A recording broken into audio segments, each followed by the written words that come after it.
ดีเนาะสบายดีทั้ง FC ที่เข้ามาใหม่แล้วก็ FC ที่ติดตามเรามาตลอดเนาะสบายดีเนาะมื้อนี้มีประโยชน์มื้อนี้นะจะมาสอนทริคดีๆสอนเทคนิคดีๆเวลาถอนตอเนาะขึ้นดอยต้องเฮ็ดจังใดสำหรับมือใหม่เนาะมือใหม่มีประโยชน์แน่นอนเบิ่งคลิปนี้ตั้งใจเบิ่งเนาะผู้ใดอยากเป็นแบบอยากเป็นวิธีถอนตอคลิปนี้จะมาแนะนำมือใหม่หรือว่าผู้ที่ว่าบ่เคยเล่นทางขึ้นภูขึ้นดอยเนาะผู้ใดที่ว่าเก่งแล้วก็เบิ่งได้เนาะผู้ใดบ่เก่งก็เบิ่งได้แล้ว เดี๋ยวพาไปเบิ่งตู้ก่อนเดี๋ยวว่าตู้เป่าอีกกี่ตัวเอกบ่แม่นละ บ่เคยตัวคนเบิ่งเนาะบางอย่างก็ฮู้เนาะ นี่ได้เหมาะพอดียามแรง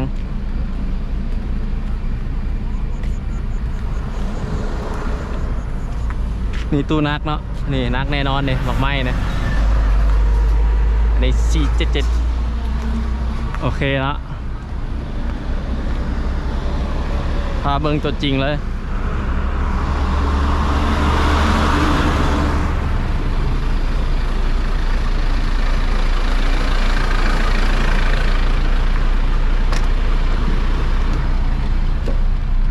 ตอนนี้เขาได้เอาโดรนขึ้นไปท่าแล้วเนาะอาศัยให้เห็นภาพทางนอกน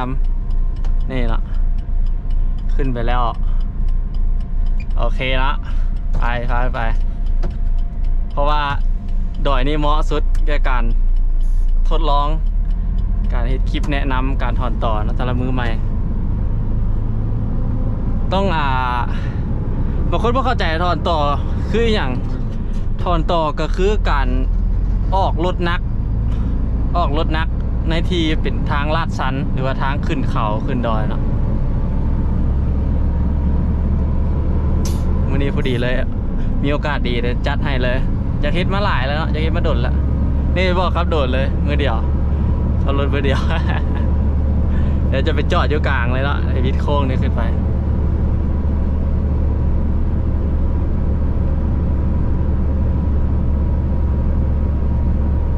คนจะพูดนะว่าครับโดดมือเดียวจะอะไรเนาะก็ไม่ง่ายนะไปตั้งโดดไว้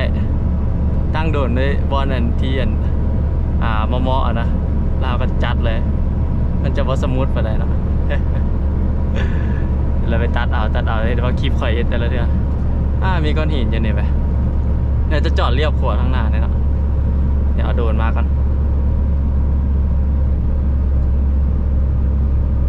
ค่อยนี่กับประมาณ 10% เนาะเห็นว่าบินโดนยุเขาในบินยากเลยเวลาเขาบินไปแล้วมันจะดักลงเพราะว่ามันเป็นทางขึ้นเขาเนาะแอบเดี๋ยวปาก่อนดิน2 มือไปเลยเดี๋ยวจอดนี่เลยเหมาะสุดเปิดไฟเลี้ยวไว้เนาะจิ๊บเดี๋ยวเดินมาให้ก่อนมาเบิ่งเนาะทางนอกหรือทางในพร้อม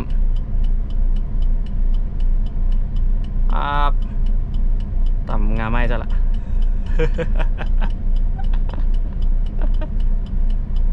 โอเคไกลนิดนึงแล้วเดี๋ยวประมาณนี้มุมนี้เนาะกำลังดีต้องบอกไว้ก่อนเนาะวิธีออกโตกลางดอยนี่มีอยู่3 วิธีหลักๆสำหรับรถหัวลาก1คือการใส่เบรกตีน2คือการใส่เบรกล็อกเนาะเบรกล็อกรวมเนาะแล้วก็3เบรกหางแล้วแต่ผู้ที่ชำนาญว่าจะใส่วิธีใดแต่สำหรับมือใหม่แนะนำให้ใช้เบรกล็อกหรือว่าเบรกหางก็ได้เนาะสไตล์เดียวกันส่วนหลายค่อยจะบ่ค่อยได้ใส่เนาะต้องขอบอกไว้ก่อนว่าค่อยเป็นคนที่ว่าถอนต่อบ่ได้นิ่มปานไหนได้เพราะว่าส่วนหลายบ่ได้ถอนนะส่วนหลายขับรถบ่ได้ค่อยได้ถอนต่อเนาะคันบ่มีรถตันทางในแท้ก็คือว่าบ่ได้ออกเนาะบางคนว่าจะมีบางคอมเมนต์นะจะว่าแม่นและรถเฮานี่แฮงมาใหญ่แม่นเนาะแฮงมาใหญ่ก็แท้เนาะแต่ว่าถ้ามันเป็นรอบไวมันก็ออกลำบากคือกันคือแฮงมาใหญ่ก็เป็นคอมมันเร็วกับล้อรอบเพื่อกันเนาะบ่แม่นว่าสิแฮงต้นเลยเวลาใส่เกียร์เนาะใส่เกียร์ใดดีที่สุด เกียร์ใดก็ได้นะเป็นเกียร์ที่ว่าเดี๋ยวขอเบิ่งโดนก่อนโดนเตือนนะมาไก่แล้วแบตหน่อยปึ๊บขึ้นเองนะกำลังจะกลับเอง ลงมาคืนจิไปใส่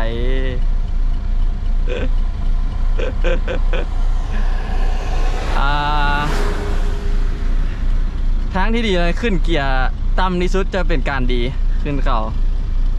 มีน้อยเท่าไหร่ใส่รถใส่คือค่อยจะใส่1 โลออกไปเนาะเป็นการประหยัดใส่เป็นอย่างต้องใส่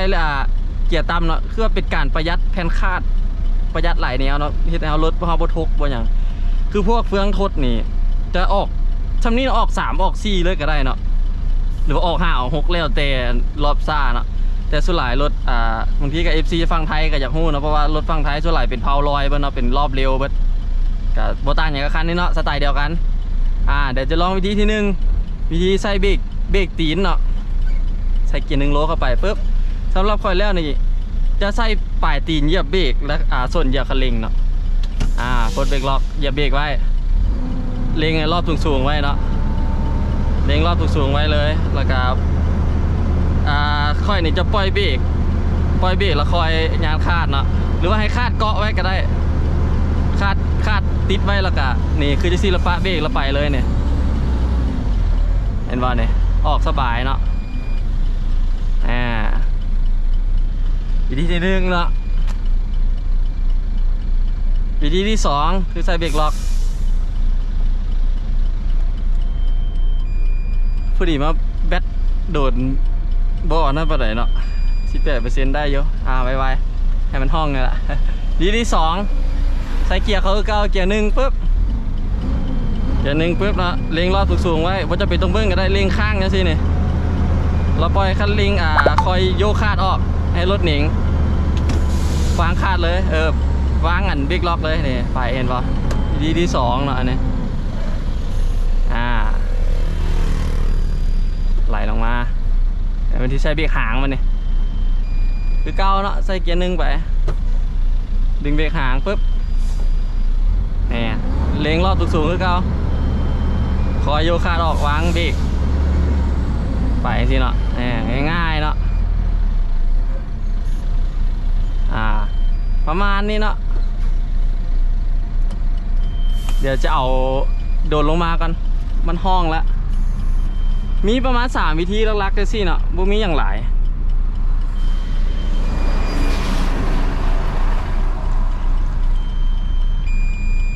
ผู้ใดเป็น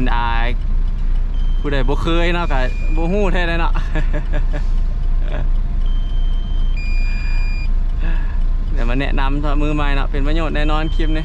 บอกว่าบ่เคยมีอยู่ใส่มาก่อนแบบนี้เฮ็ดตัวจริงให้เบิ่งไปนี่เนาะมีแต่เฮาผู้เดียวนี่แหละ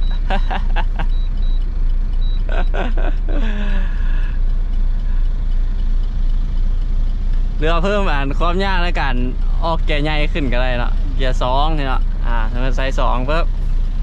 ใส่สูตรเก่าสูตรใดสูตรเบรกล็อกเอาเนาะง่ายสำหรับมือใหม่เบรกล็อกก็คือเล็งไว้แล้วก็ปลดเบรกเดี๋ยวเขาบอกก่อนทางที่ดีเนาะเขาควรจับจังหวะเบรกให้ได้บดต้องจะเปลี่ยนต้องย่อคาดไว้ก็ได้เนาะมันเปลืองทางที่ดีเขาจับจังหวะเบรกคือเขาปลดเบรกล็อกนี่จักวินาทีมันปล่อยเนาะคือปลดนี่ปุ๊บประมาณ1-2 วินี่เนาะประมาณนี้คันเอาหูจังหวะนี่แหละเขาบดจะเปลี่ยนต้องโยกคาดไว้เลยก็ได้มีแต่ใส่เกียร์ทีเนาะเดี๋ยวท้ารถไปก่อนใส่เกียร์ไว้แล้วก็กดเบรกปุ๊บเราคอยวางคาดเลยบัดเดียวเลยโบโยนข้างไว้ก็ได้เนาะมันเปลืองสำหรับผู้ที่ชำนาญแล้วเขาจะโบโยคาดไว้จักเทื่อนะมีแต่จับจังหวะเบรกเอาดูสิเนาะใส่เกียร์2 โลได้ป่ะเนี่ยเกียร์ใหญ่ก็เก่าเนาะเขาจะปลดเบรกเลยเห็นปะเราจังปลดเบรกเราจังโยกคาดบัดเดียวเลยเพราะว่าปลดปุ๊บมันโบได้ไหลเด้อเด้มันมีจังหวะไหลของมันเนาะเกียร์2นะเมื่อกี้เนี่ยหากแนะนำเป็นเกียร์1จะดีเนาะคันว่าสำหรับมือใหม่เกียร์ตามตัวไหนให้ดีเนาะจะออกสบายเข้าใจเนาะง่ายๆเนาะเดี๋ยวเอาโดรนมาไว้ก่อน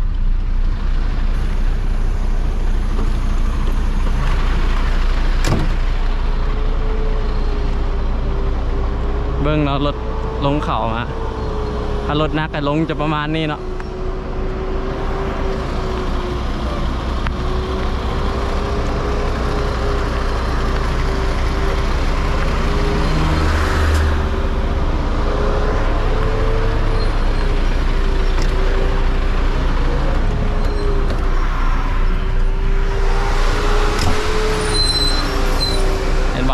ขาลง พอเข้าใจเนาะประเด็นเนาะ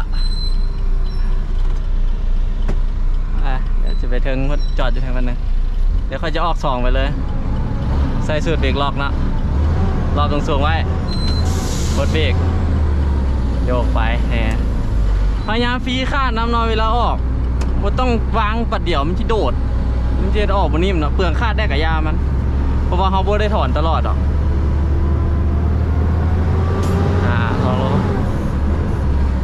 2 หายนะตอนนี้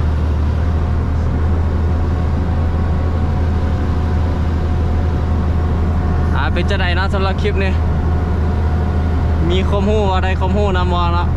กันว่าผู้ใดรู้สึกว่าคลิปนี้เป็นมีคลิปนี้ล่ะเฮ้ยค่ะคลิปนี้มีประโยชน์ก็กดไลค์กดแชร์ให้ได้เนาะสำหรับผู้ที่เพื่อนได้กดติดตามก็กดติดตามไว้ให้ได้เนาะจะบ่พลาดคลิปต่อๆไปว่าช่องเฮานี่ก็จะมีความรู้แล้วก็ไล่สาระผลไปนำ เห็นว่าถ้าถอดต่อแล้วก็จะประมาณนี้เนาะที่ไล่เกียร์ไปมันก็ลำบากเนาะสมมติ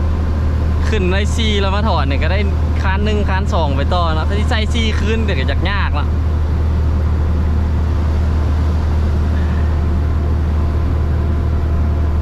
ที่จริงเขาไล่3ไปเลยก็ได้3 โล 3 ไฮไปเลยก็ได้เนาะแต่บ่อยากไล่มันจะสั้นนึงเนาะลดลงมาเนาะก็จะล้อหน่อยนึง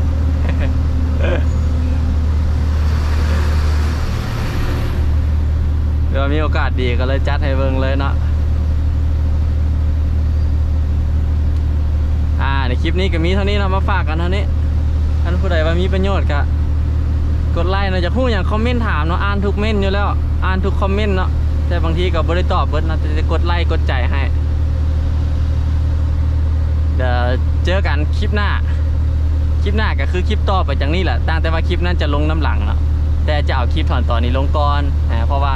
มันเป็นวิดีโอที่ว่ายาวไปหน่อยเนาะก็จะลงได้ไวคือคลิปก่อนเขาลงก็ยังบดลงแล้วเป็นมือแล้วก็ยังเผยแพร่บ่ได้เถอะเพราะว่ามันประมวลเฮ็ดดีบ่ได้เถอะนะฝากกดไลค์กดติดตามให้ได้เนาะสำหรับผู้ที่เข้ามาใหม่เพื่อเป็นกำลังใจในการเฮ็ดคลิปเนาะเจอกันคลิปหน้าเนาะคลิปนี้นี่ไปก่อนบ๊ายบาย